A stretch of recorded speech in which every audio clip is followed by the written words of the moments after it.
So good afternoon, everyone. Thank you for joining us. I'm Council Member Robert Cornegie, representing District 36, Bed-Stuy, and Northern Crown Heights. We're here today because the School Diversity Advisory Group, appointed by the mayor, has recommended eliminating gifted and talented programs from the DOE system, which we see the gifted and talented programs as an effective model for providing high-achieving students with challenging and rigorous curriculum.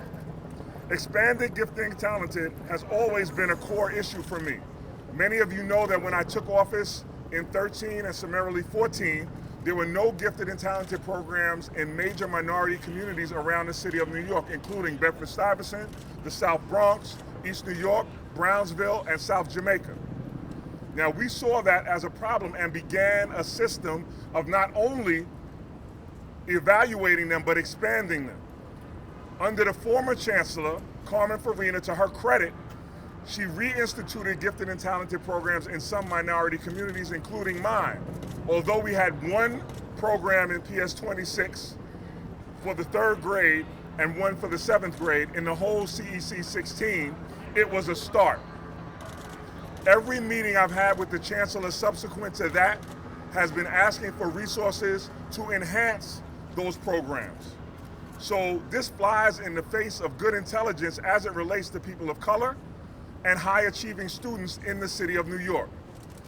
It is statistically proven in the mid-'80s, Brooklyn Tech High School was 50% African American. We are now down, depending on who you talk to, between 8 and 12% of minority involvement in Brooklyn Tech. There's a reason for that.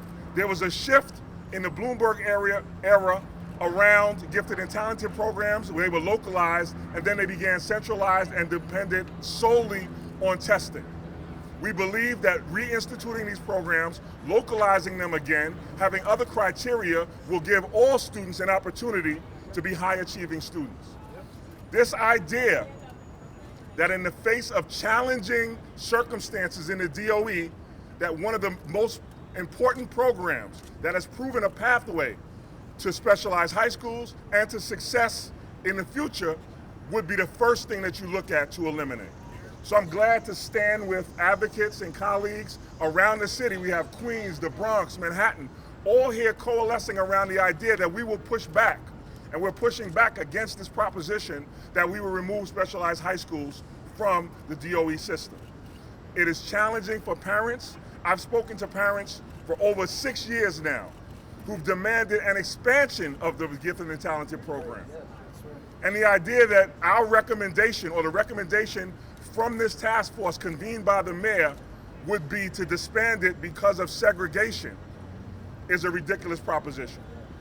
We know that Black and brown students in particular have found a way to incorporate themselves into the specialized high schools and into success academically throughout this country based on being able to be a part of gifted and talented programs. So I'm not out here by myself, obviously. I'm out here with a broad cross-section. This coalition looks like the city of New York does look. So when we talk about segregation and discrimination, this is really what the city of New York looks like. So primarily, while we're talking about Black and brown students, there are students who are immigrants, who want a chance. There are students throughout the city who deserve an opportunity to be high performing.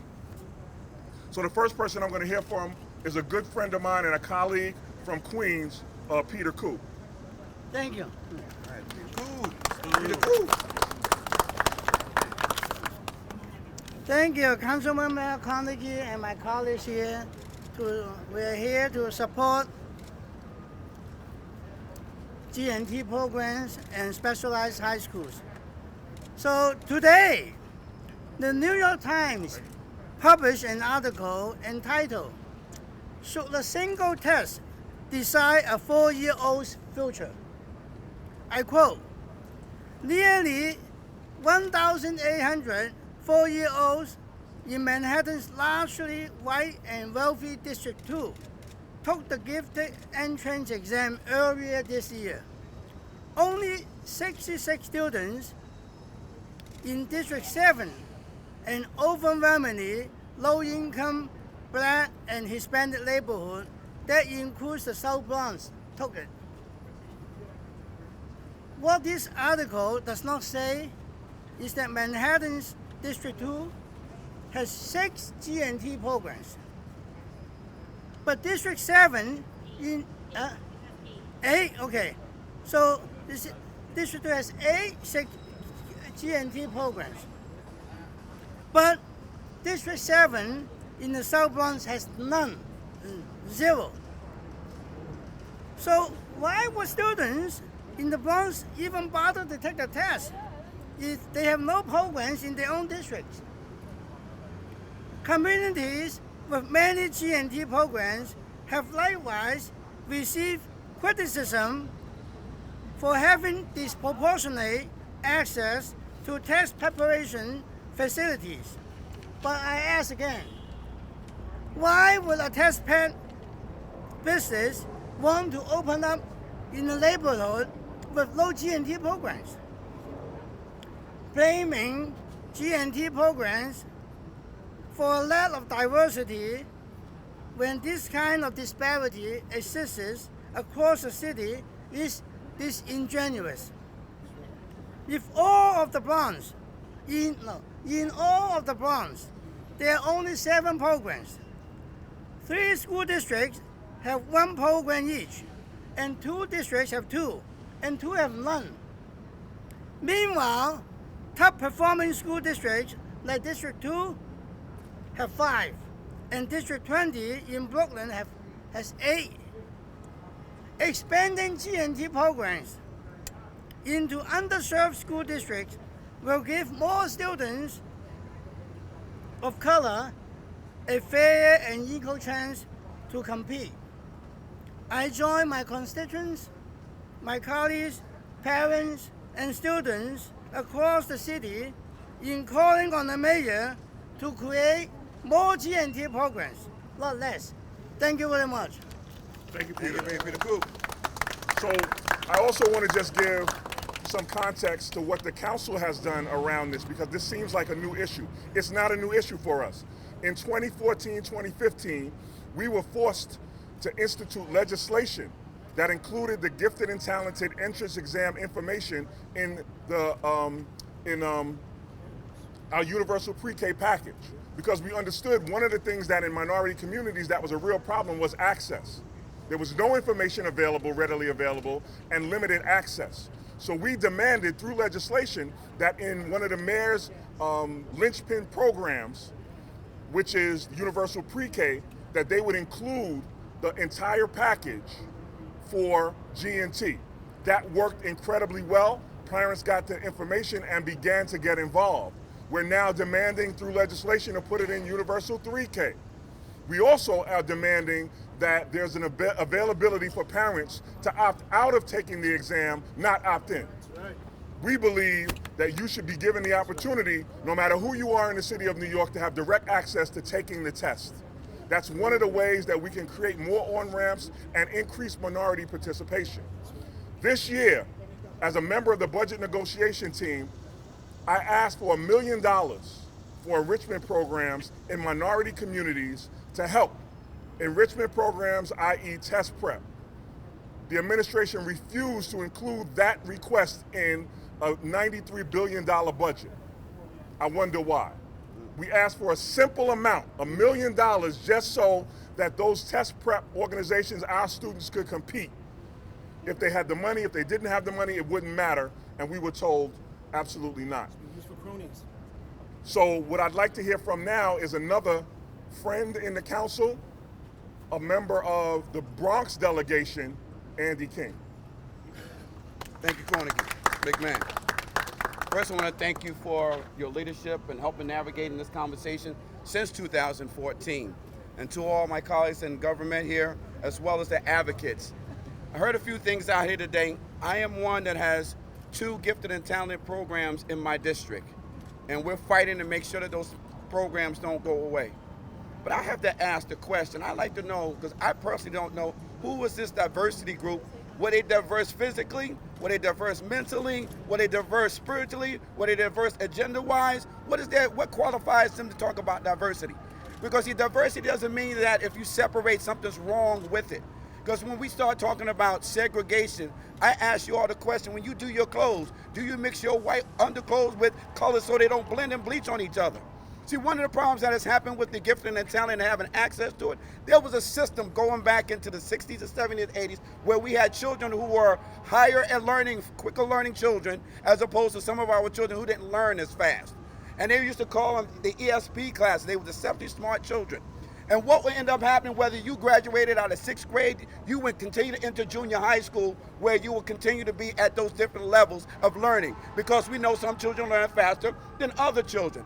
And then automatically after junior high school in your 8th, 9th grade, you automatically took the test for a gifted and talented high school. A 9-year-old in Midtown is just as smart as a child in Bed-Stuy or in Brownsville or in Edenwald. Right. So it's unfair for New York City to think that it's okay to do with a program that allows our best and brightest to shine. Because you look at the science teams at any school, they identify the best and brightest to be part of their science team. If you're talking about athletics, they identify the best in athletics. So why, when it comes to understanding who are the best and brightest in our school system, whether they're children of color or not, that we got to get rid of a program that allows them all to shine? Shame on this diversity unit. Shame on the mayor not even thinking about it. And more importantly, we got to do what we got to do in the council. And I tell every councilman, go back to your district, organize, organize, and organize, because we're going to make sure we keep our gifted and talented programs in our district. Thank you, Councilman Carnegie. So we've been joined by my colleague Bob Holden, who has also committed for this fight and struggle to keep gifted and talented programs in the city of New York. This has been, like I'm saying, a struggle that we've been working with for several years. So while today it seems like a very hot topic, we understood the necessity for these programs a long time ago. Myself, as the former chair of the Black, Latino, and Asian Caucus, was able to get several letters written from the caucus and support from the caucus to get us to reinstitute those programs. I got to remind you again, a lot of the programs and the zip codes where gifted and talented programs are absent are the same zip codes that populate the upstate prisons.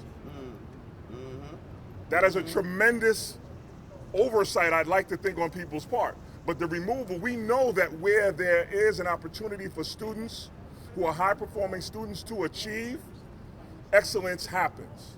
It's not an accident. We have to be deliberate about making sure that these programs are available. Over the last 3 weeks, whether I was in the grocery store, doing an interview, talking to parents at schools as they prepare for school, 9 out of 10 people were aware of what gifted and talented programs and demanded that we stand out here. Parents, store owners, everybody understands that we should have excellence in our school system. I don't understand the dumbing down, potentially, of our students. It doesn't make much sense. When we think about removing the test, I've always said I'm less likely to remove the test and create a pipeline so that students can do well on the exam and ultimately do well in school. Right. Removing the test is not the sole answer. There are many facets to this, but gifted and talented is definitely one that needs to remain. I'd like to hear at this time from another Queens representative who has been in this fight and struggle and whose voice has been incredibly loud in it, Council Member Barry Grodenchik. Hey, Barry. Thank you, Bob. Thank you for leading this fight, and thank you for leading it especially to bring gifted and talented programs to every corner of the city. There's an old adage that says, if it's not broke, why are we bothering to fix it? I don't think that anybody in this city really believes that the gifted and talented programs are broken. They aren't broken. They work very, very well in Eastern Queens, which I represent.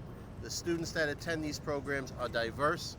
We have a new gifted and talented program thanks to the advocacy of Assemblywoman Alicia Hyman, one of my colleagues, whose district overlaps with mine at Middle School 109 in Queens Village.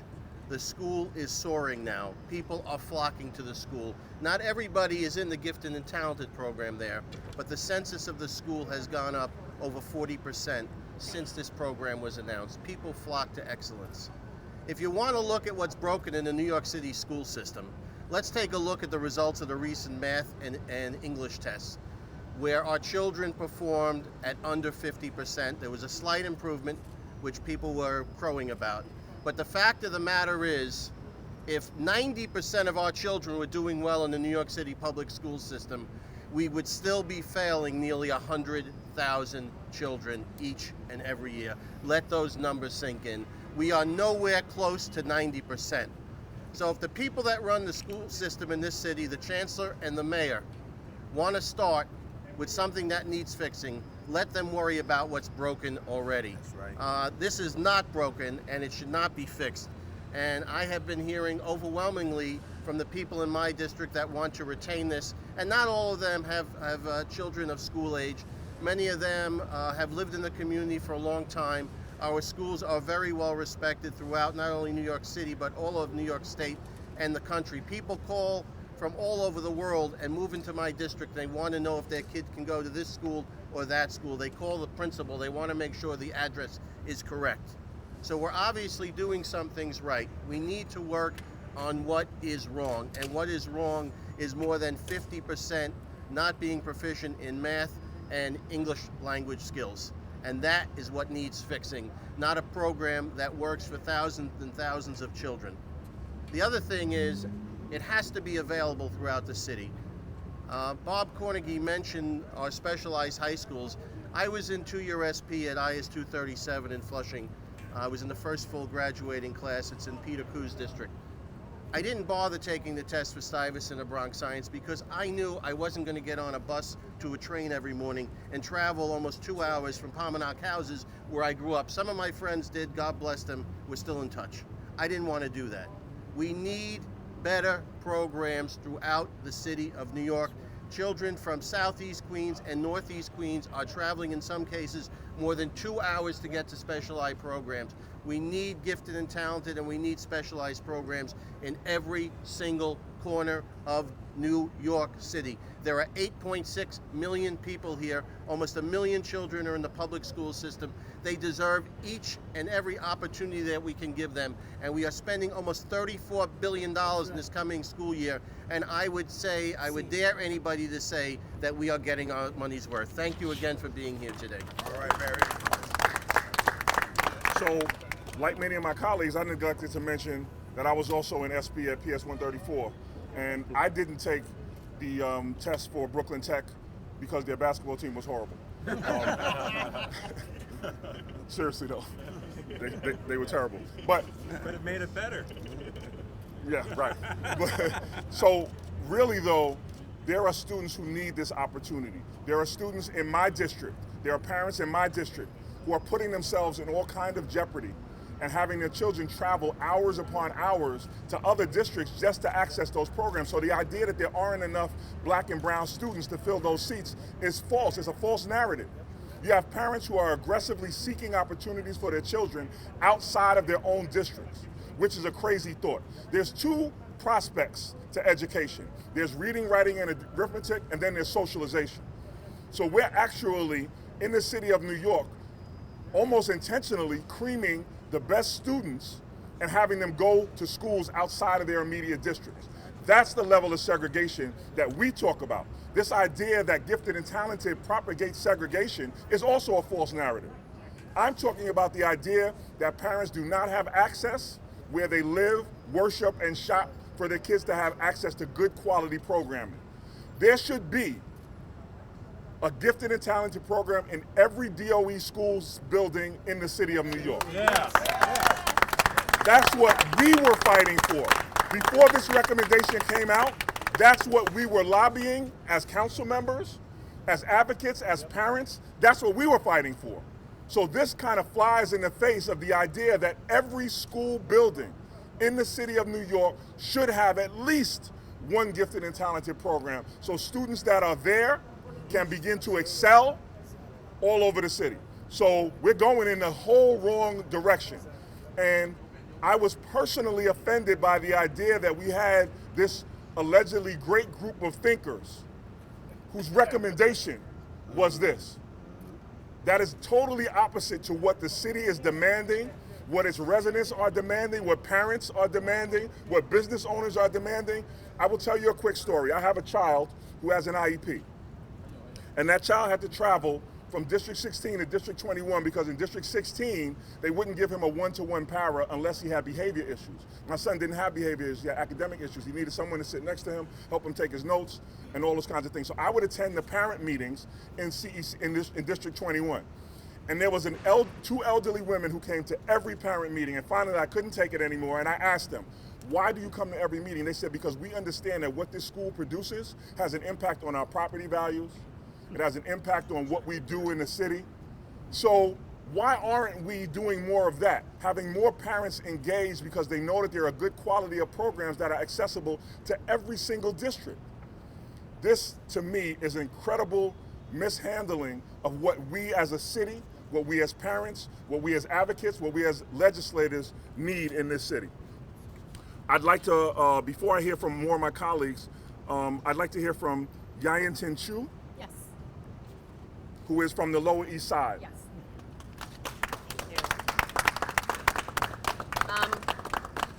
Good afternoon, all. I'm really happy to be here, to be with council members here who support many of the sentiments that I hear from parents all across the city. Gifted and talented programs, especially rigorous accelerated programs, need to be expanded, not eliminated. There are citywide programs that give access now to kids across the city who don't live in a certain zip code. I think that's a good thing. But as everyone has said here, we need to expand those so that they don't have to commute 1+ hours each way, put their kids on a bus, pay out of pocket to get their kids to one of these schools.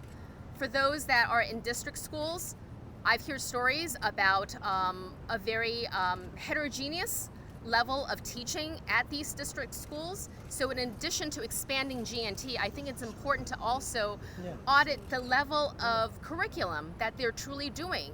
Parents that do care and went through, if you will, the process of getting their children into GNT expect a certain level of teaching. And if they're not getting that, we are defrauding parents of what we're calling GNT programs. So there are a number of things that we can do to improve the program. I hear from parents that they would like to see the program access expanded beyond this 4-year-old testing. While I support 4-year-old testing because I think it's important for kids that can do accelerated work to get in as soon as possible into our public schools, I also believe that we should expand more spots for kids who may not be in a stable home environment, whose parents may not have the knowledge to seek out the testing and rely on our schools, our teachers who are experts, our educators who can identify children that can do rigorous accelerated work and have a spot for them. I really feel that what the SDAG has recommended is really out of touch with many of the parents, many of the public school parents that I speak to, and many from impoverished and immigrant communities who have no choice, really, but to depend on our public school education. Thank you. So I don't know if it was mentioned before, but clearly 70% of the population of students in our school system are Black and brown students. And it is important not to have, literally not have any child be left behind. And one of the ways to do that, again, I have to keep reiterating, is to have gifted and talented program and access to those programs in every school building in the city of New York. No child should miss an opportunity to get on an on-ramp for success through gifted and talented programs because they can't access those programs. That is segregation, and that's discrimination. That's the unequal access. That's the unequal access that we're talking about. So I just want to say again, I'm standing with a cross-section of people who are demanding excellence from its school system. One of the largest, most expensive school systems in the country. Per student, numbers are staggering. Barry Grodenchik mentioned it earlier. He would be remiss if we didn't point out that people are not getting their money's worth. Parents are not getting their money's worth.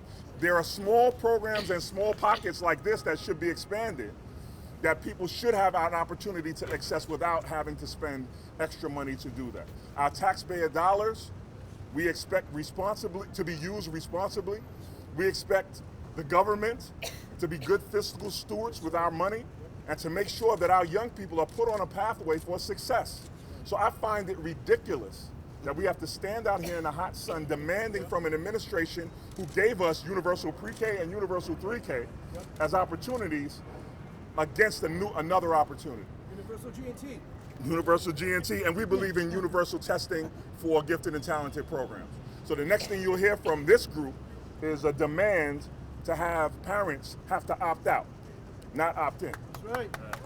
You're right.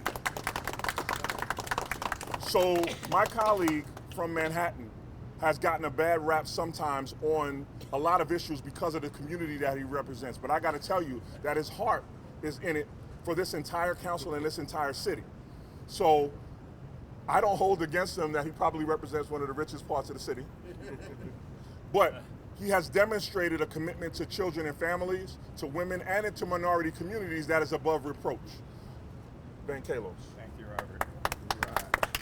I want to thank Robert Cornegy and the Black, Latino, and Asian Caucus for organizing this rally today, to all the parents, my colleagues from 3 out of the 5 boroughs for being here today. I just want to start by saying I believe that children across this city can benefit from a gifted and talented education, whether they're black, brown, or white. I think every single child has a right to a G&T education. And I just want to say we need G&T in every single school district in New York City. And I want to thank Robert Cornegy because he and the BLAC have been fighting for that. And just as you were able to secure some wins and get G&Ts brought back into parts of Brooklyn, now they're recommending to just get rid of all of them. And that's just not something anyone in their right mind can support. I want to thank Councilmember Peter Koo for getting into the numbers. I think the numbers are important, and I think he was citing the New York Times story, but I want to tell the other side of the story. So it's correct that, let me just share the numbers from 2016. In 2016, there are 1,696 preschoolers who took the gifted and talented exam, but of those, only 838 were found eligible. 652 actually applied. There was drop down from how many people were eligible and applied, and out of that, 346 actually got an offer. That means that of the G&T seats, even on the District 2, half the kids are being turned away from G&T, and that is not a story that's been told. That's why I actually authored legislation that became a law for the city to have to tell us how many children are being turned away from every single program in our city, and they're actually turning children who qualify for G&T away because we don't have enough G&T seats. And the worst part, there's a worst part of my job, and I'll tell you this, but when parents have a child who is eligible for G&T, and whether they're in my district or in Robert's district, or as Barry Grodenchik shared in his district, but then they're like, but the only program, there isn't a program in my part of Brooklyn, but I can get on a bus for 2 or 3 hours a day, and then they opt out because there's just no opportunity there. And we need to be a land of opportunity, and we need to have enough seats in every single school district for every single child who's qualified for it.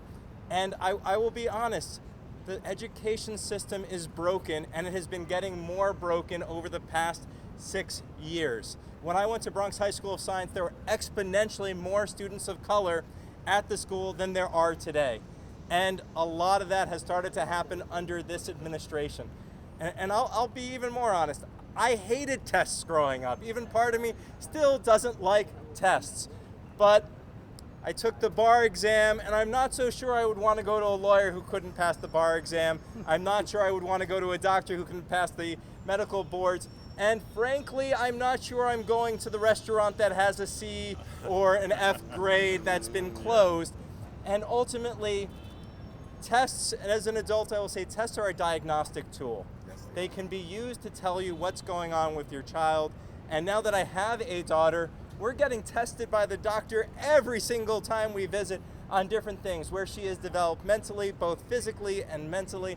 And I value those tests because those allow me to make sure that my daughter gets, if she needs it, the early interventions that she needs to do better in the long term of life.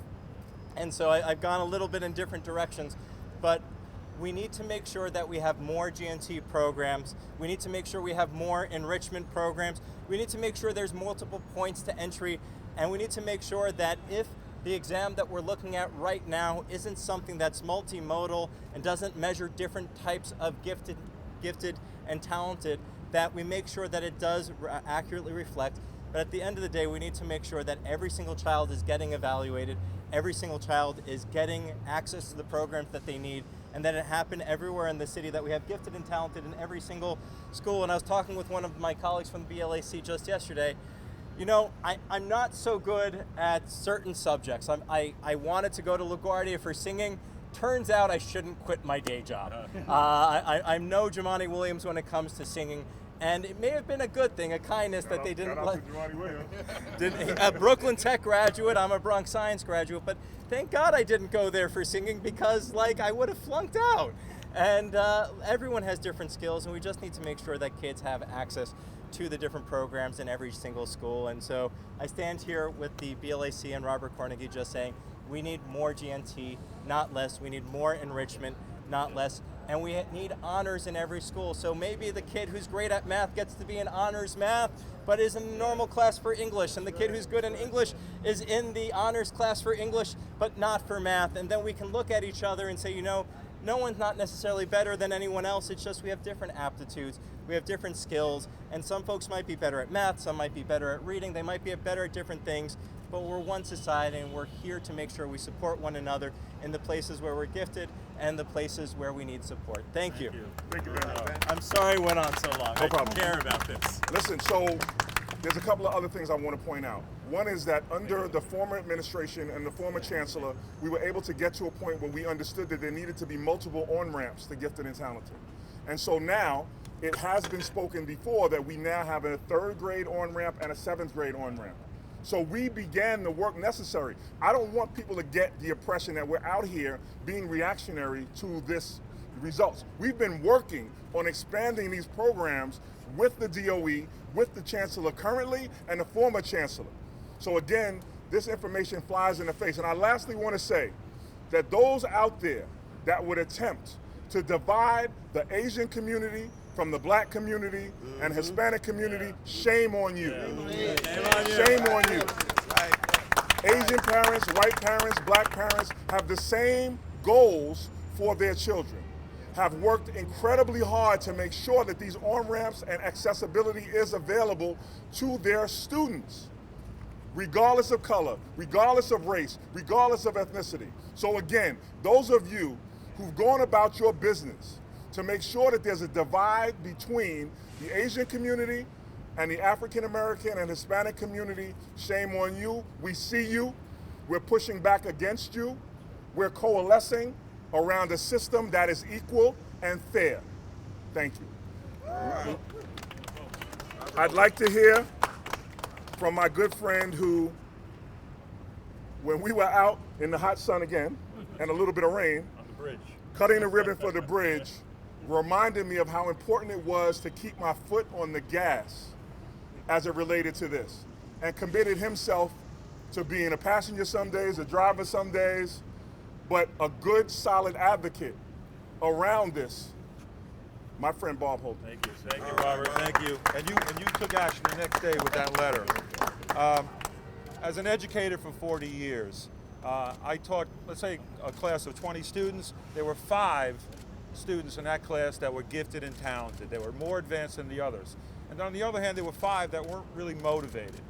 And those 5 that weren't motivated held the class up to a point where I had the 5 great students, the gifted and talented students, come up to me and say, Professor Holden, this is, you need to give us extra work. You need to really make this class a little faster, and let's get it moving. We could learn so much more. And I felt guilty, so I had to stay extra hours to work with the gifted and talented students. To eliminate gifted and talented, or to cut it back, is disgraceful. They're going to leave all children behind. You know, they're leaving everyone behind here. So we're at a point, let's raise the bar. You know, and I saw it firsthand at CUNY, where 80% of the students who graduated from our public high schools needed remedial math or English or both. And we're really at a crisis situation. So to eliminate gifted and talented borderlines on criminal. We need to expand gifted and talented, not take it away. We need to make sure we keep the gifted and talented programs we have now because they work. We need to make sure every school has a top class. We need to make sure every intermediate school has an honors or SP programs because these are the pipelines to success and the American dream. This is a big city. We're a large city. There's so much we can do, and we need to do that. We need to bring more in. We need not to take anything away. We need to do all we can for our children. Thank you. And thank you, Council. So see, I was right, Charlie V. So before we close out, I don't know if there's any questions from the press. Yes. So I just wanted to clarify, could every council member just say yes or no whether you support the current admission system into kindergarten gifted and talented? So that's a single exam. It's opt-in, not opt-out. Obviously, there's a large industry test prep around it. It's been questioned by many experts, especially supporters of gifted. Do you support the current system? Yes or no only? Yeah, so I'll say no. Okay. We've already mentioned ways that we can change the different on-ramps. Just so you know, we believed in 2014 that the four-year-old admissions was implicitly biased because that's largely based around vocabulary and language. And depending on whether you're a second language learner, whether or not you come from parts of the community that the whole family is not educated, could be a barrier to you doing well on that exam. So we fought for, with the former chancellor, that second on-ramp, which is third grade, which brings in the matron on the bus and the lunch lady and the teacher, and it gives you a better assessment of the capacity of a child to be a high-performance student. Yes or no? Same thing. Yeah. I'm sorry, you said just that. No. Yeah, but I agree totally with that. Everything needs to be looked at, and it's really about the program, not the testing of what grade.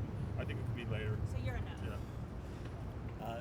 No, but we have to have something to replace it with. We can't just get rid of GNT. No, and anything that doesn't help our children, gotta go. Well, I support it in a way that I believe we have some talented 4-year-olds, but if your child doesn't get in, doesn't mean your child's not good. I mean, they shine at 6 years, right? Which some people shine earlier, some people shine later. So we shouldn't say, oh, this is bias. I'm with, closest answer was Ben Kallos's because, you know, one There's of only the, two. well, there's only two, I understand it, but the closest I'll go was- with Ben Kallos. But the thing is, they talked about replacing these programs with some kind of enriched program. My long-term experience with the Department of Education and the Board of Education before that is that these people are still delivering supplies to Valley Forge, okay? So we don't trust the bureaucracy. It is immense, it is unwieldy, and to try to get anything done there is mission impossible many of the times. So I don't trust them to tell me that they're gonna do, if we take away this, they're gonna do this. I want this before, I don't want them to take away G&T. Many years ago, I had a meeting where they wanted to take the velodrome out of Casino Park, which is now in Peter Koo's. That's 30 years ago. They were gonna build a new one in Flushing Meadows, Corona Park. I told them as soon as they got the new one built, we'll come out with sledgehammers to help them dismantle this one. 30 years later, we're still waiting for a new velodrome, okay? I'm a no. So wait, I just want to be clear. You were asking if we're a no on the entrance exam for 4-year-olds, not the entire program. No. So I want for the record here, my no is around the current iteration of the administration of the 4-year-old exam. I'm a no on that.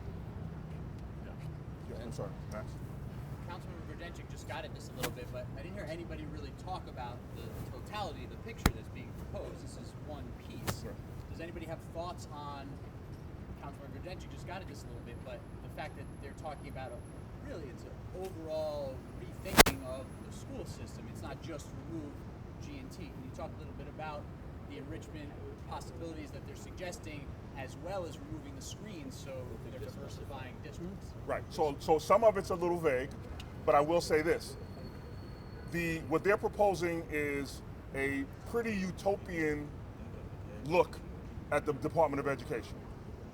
This tool in a broken system has been the most effective for children of color across the board, right? So you've given me a tool to work with in a system that's broken. If that system is no longer broken, this may not be the tool. But currently, in the DOE's current iteration, this has provided the best tool for success for high-performing students in the city. So it's hard for me to launch into all of the other proposals when we still have a broken system.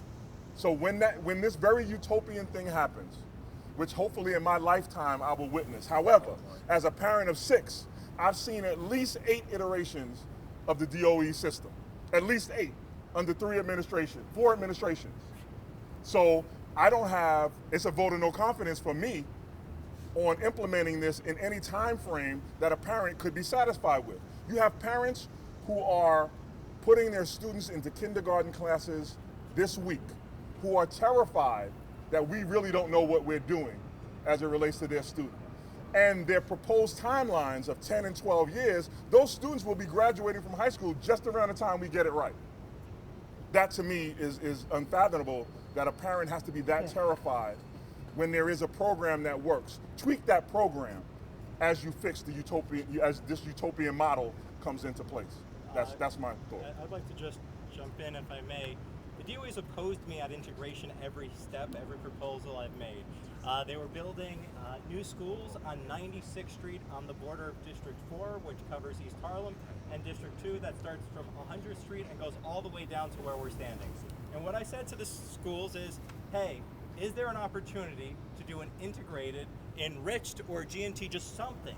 Because if it's a brand new school, I can convince parents from my district, which is overwhelmingly Caucasian, and parents from East Harlem, which is a majority Hispanic, to go to the same school.